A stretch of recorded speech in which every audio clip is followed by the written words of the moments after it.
বন্ধুরা, জানিয়ে দেবো এই মুহূর্তের আবহাওয়ার কিছু গুরুত্বপূর্ণ আপডেট। কোথায় কিরকম অবস্থা রয়েছে সেদিকে নজর রাখবো, তাই ভিডিওটা সম্পূর্ণরূপে দেখতে থাকবেন। আজ 18 এপ্রিল 2024, আজকে আবহাওয়ার অবস্থা কিরকম যাবে। তো যদি আমরা আকাশে মেঘের দিকে তাকাই, সেদিকে দেখতে পাচ্ছি যেটা যে অন্ততপক্ষে আকাশ পরিষ্কার পরিচ্ছন্ন দেখতে পাওয়া যাচ্ছে। তবে কিছু কিছু এলাকার দিকে যদি আমরা দেখি, যেমন চট্টগ্রামের দিকে কিন্তু একটু মেঘাচ্ছন্ন আকাশ রয়েছে, ভালো মাত্রায় মেঘ রয়েছে। পাশাপাশি বাংলাদেশের বেশ কিছু এলাকাতে মেঘ রয়েছে। এছাড়া উত্তরবঙ্গের দিকে যদি তাকায়, সেখানেও আকাশে মেঘ রয়েছে। এবার যদি একটু আমরা বায়ুর ঝাপটা মোটে দেখে নিই যে কোথাও কোনো রকম ঝড় হওয়ার সম্ভাবনা রয়েছে কিনা, আমরা কিন্তু দেখতে পাচ্ছি যেটা মারাত্মক ঝড় হওয়ার সম্ভাবনা এখনই কিছু দেখা যাচ্ছে না। দু একটা জায়গাতে একটু একটু 40 কিলোমিটার বেগে ঝোড়ো হওয়ার সম্ভাবনা রয়েছে, যেমন বাংলাদেশের ফেনীর দিকে রয়েছে। পাশাপাশি আমরা যদি তাকাই পশ্চিমবঙ্গের দিকে, পশ্চিমবঙ্গের দু একটা জায়গাতে একটু আধটু রয়েছে, বিশেষ করে উত্তর দিনাজপুরের দিক থেকে একটু আধটু রয়েছে। এছাড়া কিন্তু আর খুব একটা কোথাও দেখতে পাওয়া যাচ্ছে না। আমরা একটু এগিয়ে যাব, আর কোথায় কি সম্ভাবনা রয়েছে সেদিকে নজর রাখবো। আমরা যদি দেখি, দেখুন আমরা এদিক থেকে দেখতে পাচ্ছি উত্তরপ্রদেশ থেকে বিহারের উপর দিয়ে, ঝাড়খণ্ডের উপর দিয়ে কিছু ঝড় প্রবেশ করছে সত্যি কথাই, কিন্তু পশ্চিমবঙ্গ পর্যন্ত আসছে না সেটা। এবং সেটা একমাত্র পুরুলিয়ার দিকে আজকে একটু ঝড়ের সম্ভাবনা রয়েছে 5টার দিকে। প্রায় 40-42 কিলোমিটার বেগে ঝোড়ো হাওয়া রয়েছে, শুধুমাত্র পুরুলিয়ার দিকেই হবে, বাকি অন্যান্য খুব একটা কোথাও সম্ভাবনা দেখতে পাওয়া যাচ্ছে না। বাকি অন্যান্য জায়গাতে, বিশেষ করে যদি আমরা ঝাড়গ্রামের দিকে দেখি, একটু আধটু হতে পারে। এছাড়াও বাংলাদেশের কুমিল্লার দিকে এবং সিলেটের দু একটা জায়গাতে একটু আধটু সম্ভাবনা রয়েছে, ফেনীর দিকে দু একটা জায়গাতে সম্ভাবনা রয়েছে। আমরা আর একটু এগিয়ে যাব এবং কোথায় কি সম্ভাবনা রয়েছে সেদিকে নজর রাখবো। তো আমরা দেখলাম যেটা যে আজকে অন্তত পক্ষে কোথাও রাত্রি 9টা-10টা পর্যন্ত আমরা চলে এলাম, কোথাও কোনো রকম আর ঝড়ো হওয়ার সম্ভাবনা নেই। আরো একটু এগিয়ে যাব এবং দেখে নেবো যে কি সম্ভাবনা রয়েছে। আমরা 18 তারিখের পরে 19 তারিখে প্রবেশ করেছি। 19 তারিখেও কিন্তু একই রকম অবস্থা দেখতে পাচ্ছি। ত্রিপুরার দিকে একটু একটু ঝোড়ো হওয়ার সম্ভাবনা রয়েছে। সকাল 9টার দিকে দেখা যাচ্ছে 40-41 কিলোমিটার বেগে ঝোড়ো হাওয়া রয়েছে। তবে এই ঝোড়ো হাওয়াটা লু বইবে নাকি ঝোড়ো হাওয়া বইবে সেটা একটু পরে দেখা যাবে। তো আমরা আরেকটু যদি এগিয়ে যাই এবং দেখে নিই যে কি সম্ভাবনা রয়েছে। দেখুন আমরা 19 তারিখে অর্থাৎ কালকে কিন্তু দেখতে পাচ্ছি বেশ কিছু জায়গাতে ঝোড়ো হওয়ার সম্ভাবনা রয়েছে। এবং পুরুলিয়ার দিকে যদি দেখি, পুরুলিয়ার দিকে প্রায় একটার দিক করে সম্ভাবনা রয়েছে 45 কিলোমিটার বেগে ঝোড়ো হওয়া। পাশাপাশি বাঁকুড়া, দুর্গাপুর, বীরভূম, কাটোয়া, এই সমস্ত এলাকার দিকে, মুর্শিদাবাদের দিক থেকে গোটা বীরভূম জুড়েই সম্ভাবনা রয়েছে। পাশাপাশি বর্ধমানের অনেকটা অংশ জুড়ে সম্ভাবনা রয়েছে, একটু ঝোড়ো হওয়ার সম্ভাবনা দেখতে পাওয়া যাচ্ছে। পাশাপাশি বাংলাদেশের মেহেরপুরের দিক থেকেও সম্ভাবনা রয়েছে, গোটা ত্রিপুরা জুড়ে সম্ভাবনা রয়েছে। এছাড়াও কিন্তু ফেনীর দিকে, চট্টগ্রামের দিকেও ঝোড়ো হওয়ার সম্ভাবনা রয়েছে। এবার এখানে একটা দেখাচ্ছে, এটা হয়তো 2টো বা 3টের দিক করে শুরু হতে পারে, বা 4টের দিকেও শুরু হতে পারে। তবে একটা ঝোড়ো হওয়ার কিন্তু সম্ভাবনা রয়েছে হালকা মতন ভাবে।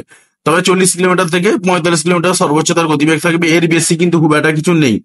এরপরে যদি আমরা আরেকটু এগিয়ে যাই এবং 19 তারিখে কিন্তু আমরা দেখতে পাচ্ছি এখানে একটা বঙ্গোপসাগরে নিম্নচাপের মতন তৈরি হয়েছে। তবে এই নিম্নচাপটা শুধুমাত্র একটু ঝোড়ো হাওয়াই নিয়ে আসবে, এছাড়া কিন্তু আর নিয়ে আসবে না কিছু, সেরকমই দেখা যাচ্ছে। আমরা 19 তারিখের পরে একটু 20 তারিখে প্রবেশ করেছি। এবার একটু ঝটপট এগিয়ে যাবো। 20 তারিখেও কিন্তু দেখা যাচ্ছে একটু একটু ঝোড়ো হওয়ার সম্ভাবনা রয়েছে পশ্চিমবঙ্গের দিক দিয়ে। তো আর খুব একটা কিছু দেখবো না, এবার আমরা একটু চলে যাবো বৃষ্টির মোড়ে, একটু দেখে নেবো যে বৃষ্টি কোথায় কিরকম সম্ভাবনা রয়েছে।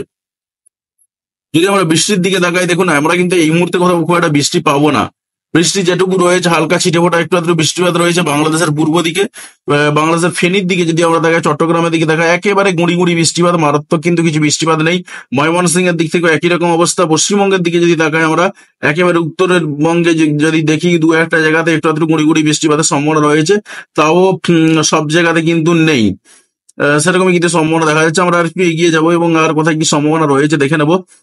তো আজকে রাত্রি সকাল 10টার দিক করে দেখা গেল, যেটা খুব একটা সম্ভাবনা দেখতে পেলাম না। আমরা আমরা 12টার দিকে যখন আস্তে আস্তে প্রবেশ করছি, আমরা কিন্তু দেখতে পাচ্ছি যেটা যে ঠিক 2টোর দিক করে যে বৃষ্টি হওয়ার সম্ভাবনা রয়েছে। তবে পশ্চিমবঙ্গে নয়, কিন্তু সেটা বাংলাদেশের সম্ভাবনা রয়েছে। বাংলাদেশের বরিশালের দিক থেকে সম্ভাবনা রয়েছে, বরিশাল, মতিরহাট, এই সমস্ত এলাকার দিকে, গোটা ফেনী এলাকা জুড়ে বৃষ্টিপাতের সম্ভাবনা রয়েছে। পাশাপাশি কুমিল্লার দিক থেকে আমরা দেখতে পাচ্ছি গোটা চট্টগ্রাম জুড়ে বৃষ্টিপাতের সম্ভাবনা রয়েছে। বৃষ্টিপাতের পরিমাণ যদি দেখে নিই, মারাত্মক বৃষ্টিপাত কিন্তু নেই। 2 দশমিক থেকে 5 মিলিমিটার থেকে প্রায় 4.34 মিলিমিটার পর্যন্ত বৃষ্টিপাত রয়েছে এই সমস্ত এলাকাতে। তবে ভালো বৃষ্টি হবে বরিশালের দিক থেকে, বরিশাল, মতিরহাট, এই সমস্ত এলাকার দিকে, সিরাজগঞ্জের দিক থেকে বৃষ্টিপাতের সম্ভাবনা রয়েছে। পাশাপাশি গোটা ত্রিপুরা জুড়ে বৃষ্টিপাতের সম্ভাবনা রয়েছে। এছাড়াও কিন্তু সম্ভাবনা রয়েছে মৌলভীবাজারের দিক থেকেও বৃষ্টিপাতের সম্ভাবনা কিন্তু আমরা দেখতে পাচ্ছি। পাশাপাশি আমরা যদি উত্তরবঙ্গের দিকে তাকাই, পশ্চিমবঙ্গের, সেখানেও কিন্তু দেখা যাচ্ছে দার্জিলিং এর দিকে আজকে বৃষ্টিপাতের সম্ভাবনা রয়েছে। দার্জিলিং এবং কার্সিয়াং এর দিক থেকে বৃষ্টিপাতের সম্ভাবনা রয়েছে। এছাড়া কিন্তু আর খুব একটা কোথাও বৃষ্টিপাত দেখতে পাওয়া যাচ্ছে না, অন্ততপক্ষে দুটোর দিক করে। তো আমরা আরেকটু এগিয়ে যাবো, আর কোথায় কি সম্ভাবনা রয়েছে সেদিকে তাকাবো, কোথায় কি সম্ভাবনা রয়েছে। তো আমরা যদি একটু এগিয়ে যাই এবং দেখে নিই, গোটা চট্টগ্রাম জুড়ে এবং বরিশাল জুড়ে কিন্তু বৃষ্টিপাত দেখতে পাওয়া যাচ্ছে, কুমিল্লা জুড়েও বৃষ্টিপাতের সম্ভাবনা দেখতে পাওয়া যাচ্ছে, প্রায় 5টা পর্যন্ত বৃষ্টিপাত চলবে। এবং এখানে কিন্তু অনেকটাই বৃষ্টিপাত রয়েছে আজকে, যে কারণে এই এলাকার আবহাওয়া অনেকটা ঠিকঠাক হয়ে যেতে পারে। বৃষ্টির পরে গরমের যে দাপট চলছে সেই দাপটটা হয়তো একটু কেটে যেতে পারে। তো আমরা 19 তারিখে প্রবেশ করেছি, রাত্রি 3টের দিকে বা ভোর 3টের দিকে রয়েছি। দেখা যাচ্ছে যারা একটু আধটু বৃষ্টিপাত রয়েছে সিলেটের দিকে, এছাড়া খুব একটা কিছু সম্ভাবনা কোথাও দেখতে পাওয়া যাচ্ছে না। পশ্চিমবঙ্গে আপাতত বৃষ্টিপাতের কোনো রকম সম্ভাবনা আমরা দেখতে পাচ্ছি না, পশ্চিমবঙ্গের অন্ততপক্ষে দক্ষিণবঙ্গে। উত্তরবঙ্গে যদিও বা একটু একটু বৃষ্টিপাত রয়েছে, সেটা দার্জিলিং এর দিক থেকে, এছাড়া কিন্তু কোথাও কোনো রকম সম্ভাবনা নেই। আমরা 19 তারিখে প্রায় 4টের দিকে পৌঁছে গেলাম, কোথাও কোনো রকম বৃষ্টিপাত পেলাম না। এবার একটু ছটপট এগিয়ে যাবো এবং দেখে নেবো যে কি সম্ভাবনা রয়েছে। আমরা 19 তারিখ পেরিয়ে 20 তারিখে প্রবেশ করলাম, 20 তারিখেও কিন্তু খুব একটা কোথাও বৃষ্টিপাত পাচ্ছি না। আমরা এবার একটু বৃষ্টিপাতের পরিমাণের দিকটা ফোকাস করবো, যে বৃষ্টিপাতের পরিমাণটা কি রয়েছে। আমরা 22 তারিখেও যারা বৃষ্টিপাত দেখতে পাচ্ছি, সেটাও কিন্তু বাংলাদেশের দিক থেকে এবং বাংলাদেশের পূর্ব দিকে, সব জায়গাতে কিন্তু বৃষ্টিপাত নেই। এবারে যদি আমরা একটু বৃষ্টিপাতের পরিমাণটা দেখে নিই, যে বৃষ্টিপাতের পরিমাণ কি রয়েছে, অন্তত পক্ষে 3 দিন বা 10 দিনে কোথায় কিরকম বৃষ্টিপাত হবে, সেই দিকে আমরা একটু নজর রাখবো। বৃষ্টিপাতের পরিমাণের দিকে যদি আমরা একটু দৃষ্টিপাত করি, তাতে করে দেখা যাচ্ছে, দেখুন 3 দিনে বৃষ্টিপাতের যে পরিমাণটা রয়েছে, তাতে করে রয়েছে সিলেটের দিকে বৃষ্টিপাত রয়েছে, সিলেটের দিকে বৃষ্টিপাত রয়েছে 3 দিনে যেটুকু বৃষ্টিপাত হবে সিলেট এবং এদিকে ত্রিপুরার দিকে বৃষ্টিপাত রয়েছে। এছাড়া কিন্তু অন্যান্য কোথাও পশ্চিমবঙ্গের দিক থেকে যদি দেখি, একেবারে শূন্য দেখা যাচ্ছে, দেখতেই পাচ্ছেন 0 মিলিমিটার। 3 দিনে কোথাও কোনো রকম পশ্চিমবঙ্গে বৃষ্টিপাতের সম্ভাবনা নেই। চট্টগ্রামের দিকে বৃষ্টিপাত অবশ্যই রয়েছে পশ্চিম বাংলাদেশের। পাশাপাশি আমরা যদি 5 দিনে দেখি, চিত্রটা একই। 10 দিনে যদি দেখি, 10 দিনের চিত্রটা একই, অর্থাৎ 10 দিনে, আগামী 10 দিনে কিন্তু পশ্চিমবঙ্গে কোথাও কোনো রকম বৃষ্টিপাত নেই। হয়তো একটু হতাশজনক শুনবেন, কিন্তু কিছু করার নেই, যেটা দেখা যাচ্ছে সেটাই বলছি।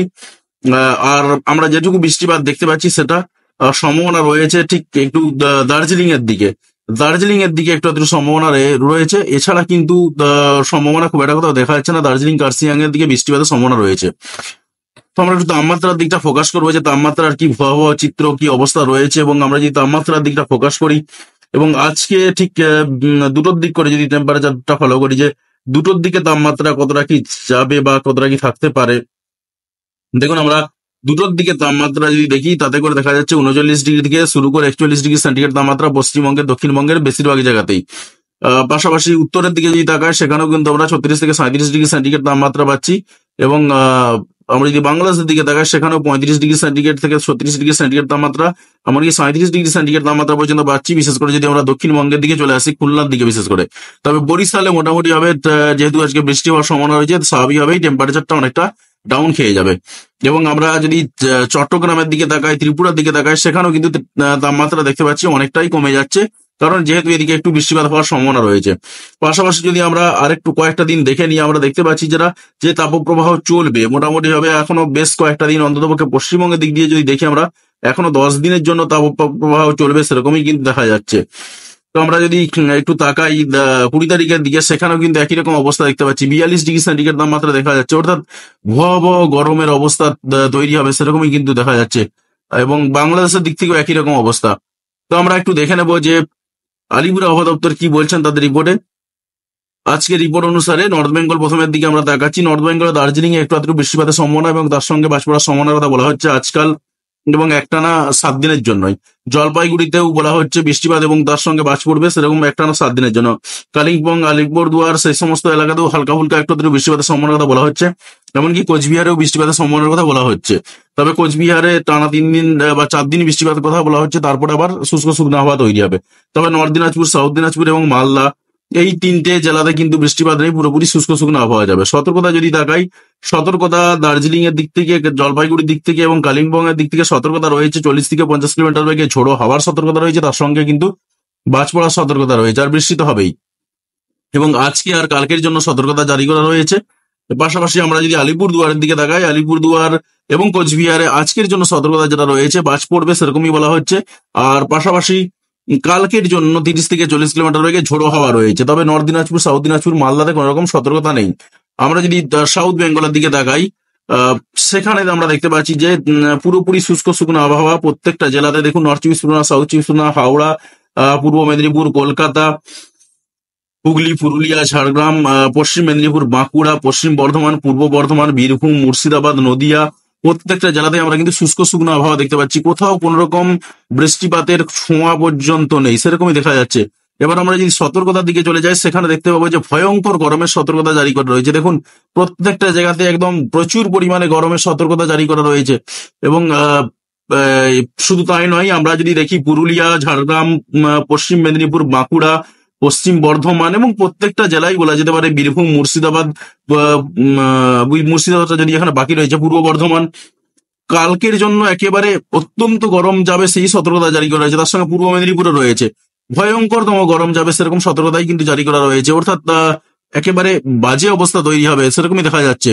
তো আমরা যদি একটু আপেক্ষিক আর্দ্রতা দেখে নিই যে আপেক্ষিক আর্দ্রতাটা কিরকম জায়গাতে রয়েছে, সেখানে দেখা যাবে হয়তো যে আপেক্ষিক আর্দ্রতাও যা সৃষ্টি করছে তাতে করে ভয়ঙ্কর গরমের দিকে যাবে। আমরা যদি আর্দ্রতার দিকে একটু তাকাই, দেখুন আমরা আজকে আর্দ্রতার দিকে তাকাবো এবং ঠিক 2টো বা 3টের দিক করে যদি দেখি, দেখুন আমরা দেখতে পাচ্ছি যে পশ্চিমবঙ্গের আপেক্ষিক আর্দ্রতার কি অবস্থা চলে এসেছে, 15% চলে আসছে এরকম অবস্থা।